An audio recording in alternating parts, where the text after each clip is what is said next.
मेरे दोस्तों, मैं रत्नभूषण, a friend, motivator and guide to IAS aspirant, international motivational speaker, leadership trainer, CEO coach, political strategist and policy advisor.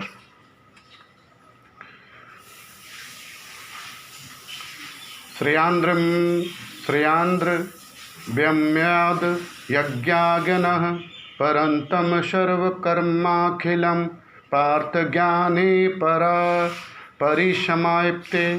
हे परंतप, द्रव्य यज्ञ से ज्ञान यज्ञ श्रेष्ठ है। द्रव्य यज्ञ से ज्ञान एक श्रेष्ठ है। हे पार्थ, अंतोतगत्वा सारे कर्मों कांडों का अवसान दिव्य ज्ञान में होता है।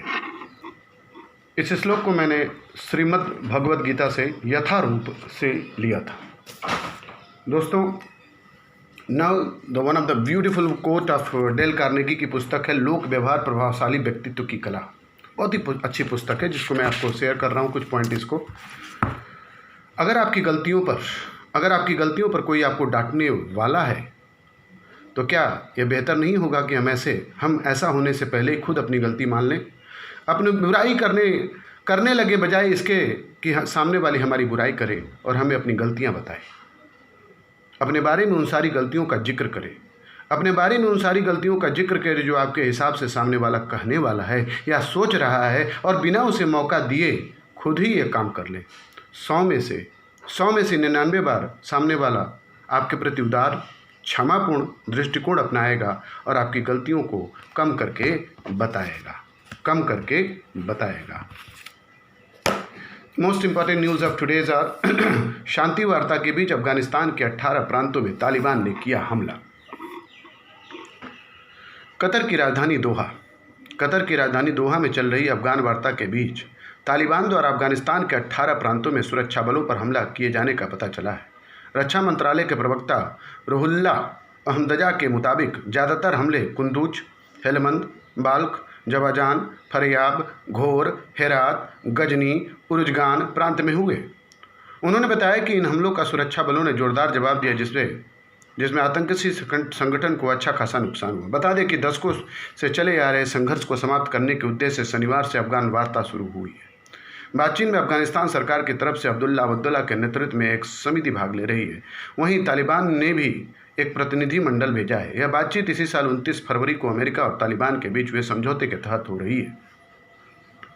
वार्ता तो काफ़ी पहले शुरू हो जानी थी, लेकिन तालिबान द्वारा समय समय पर शर्त रखे जाने से विलंब हुआ। व्यक्तिगत हितों को हावी न होने देंगे। अफगान संकट को समाप्त करने के लिए हर हालात में समाधान खोजा जाना चाहिए, क्योंकि ऐसा करने से ही क्षेत्र में लंबे समय तक शांति वार्ता रह सकती है। यह बात अफगानिस्तान के लिए अमेरिका के विशेष दूत जालमे खलीलजाद ने कही। उन्होंने ये भी कहा कि अमेरिका इस बात के प्रतिबद्ध कि वार्ता के दौरान व्यक्तिगत हित राष्ट्रीय हितों पर हावी नहीं हो। वार्ता टूटने के बारे में पूछे जाने पर खलीलजाद ने कहा, यह वाशिंगटन को कतई स्वीकार नहीं होगा। हर समस्या का समाधान होता है। हर समस्या का समाधान होता है। बातचीत के दौरान राष्ट्रीय हितों को सर्वोपरि रखा जाता है तो हम मदद को तैयार हैं। मुझे विश्वास है समाधान जरूर निकलेगा। खलीलजाद ने कहा कि हमारा अफगानिस्तान के लोगों से वादा है कि हम व्यक्तिगत हितों की वरीयता देने की अनुमति नहीं देंगे। अफगानिस्तान में कुछ लोग जो तालिबान के साथ शांति के बजाय मौजूदा स्थिति को पसंद करते हैं। अफगानी विदेश मंत्री मोहम्मद हनीफ अतमर ने कहा, शुक्रिया भारत। अफगानिस्तान के कार्यकारी विदेश मंत्री मोहम्मद हनीफ अतमर ने कहा, भारत की प्रतिबद्धता और सद्भावना के लिए उनका देश सदा शुक्रगुजार रहेगा। ट्विटर पर अतमर ने अफगानिस्तान में शांति प्रयासों को लेकर भारत के समर्थन के लिए भारतीय विदेश मंत्री एस जयशंकर की तारीफ की। उन्होंने कहा कि अफगानी जनता की इच्छा के अनुरूप शांति स्थापना के लिए भारत ने हमेशा समर्थन किया है। इसके लिए हम भारत के आभारी हैं। अतमर ने भारत की तारीफ ऐसे समय में की जबकि देश में 2 दशक से चल रहे गृह युद्ध को खत्म करने के लिए अफगान सरकार और तालिबान के बीच कतर की राजधानी दोहा में शांति वार्ता चल रही है। बिहार में पेट्रोलियम और प्राकृतिक गैस मंत्रालय की 3 योजनाओं की शुरुआत। प्रधानमंत्री नरेंद्र मोदी ने रविवार को पेट्रोलियम और प्राकृतिक गैस मंत्रालय की 901 करोड़ रुपए की 3 परियोजनाओं का वर्चुअल समारोह के जरिए शुभारंभ किया। परियोजनाएं 1.25 लाख करोड़ रुपए के पीएम पैकेज से पूरी हुई हैं। उद्घाटन से पहले उन्होंने पूर्व केंद्रीय मंत्री रघुवंश सिंह के निधन पर शोक जताने के बाद अंगिका में संबोधन शुरू किया। कहा कि बिहार देश की प्रतिभा का पावर हाउस है। बिहार देश की प्रतिभा का पावर हाउस है, ऊर्जा केंद्र कहें तो इसमें कोई अतिशक्ति नहीं हुई। उन्होंने 634 करोड़ की लागत से 193 किलोमीटर लंबी पाइपलाइन दुर्गापुर बांका सेक्शन का उद्घाटन किया। यह पारादीप हल्दिया दुर्गापुर मुजफ्फरपुर गोरखपुर पाइपलाइन का एक खंड है।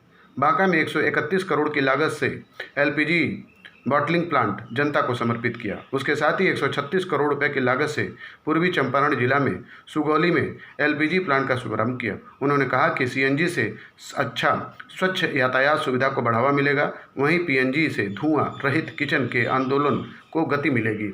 उज्ज्वला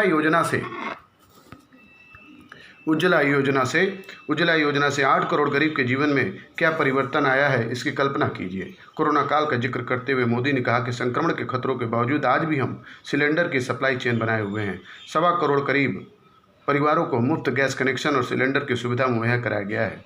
उद्घाटन समारोह को मुख्यमंत्री नीतीश कुमार, उप मुख्यमंत्री सुशील कुमार मोदी, केंद्रीय पेट्रोलियम मंत्री धर्मेंद्र प्रधान, केंद्रीय स्वास्थ्य राज्य मंत्री अश्विनी चौबे ने भी संबोधित किया। कार्यक्रम में राज्यपाल फागू चौहान के अलावा तो बिहार के जो राज्यपाल हैं फागू चौहान के अलावा कई केंद्रीय मंत्रियों की वर्चुअल मौजूदगी थी। नेक्स्ट इंपॉर्टेंट न्यूज है, ताकि सुरक्षित रहे जीवन रेखा। भारतीय रेलवे यानी 130 करोड़ नागरिकों की जीवन रेखा, दशकों से मुसाफिरों की उनकी मंजिल तक सकुशल पहुंचाने वाली भारतीय रेलवे अपनी इस उपमा को चरितार्थ करती है। रेलवे की लगातार 24 घंटे की सेवा का मूल्य तब हमें पता चला जब कोविड-19 महामारी के दौरान इतिहास में पहली बार इसका चक्का जाम हुआ। मानो इंसानियत ठहर गई हो। व्यवस्था के उस दौर में इस सबको रेलवे की बड़ी याद आई। एक नागरिक के नाते हम सबका जिम्मा है कि हमको सुरक्षित गंतव्य तक पहुंचाने वाले दुनिया के सबसे बड़े रेल और उसके नेटवर्क को सुरक्षित रखें, लेकिन इस जीवन रेखा को काटने का हम सब कोई कोर कसर नहीं छोड़ते।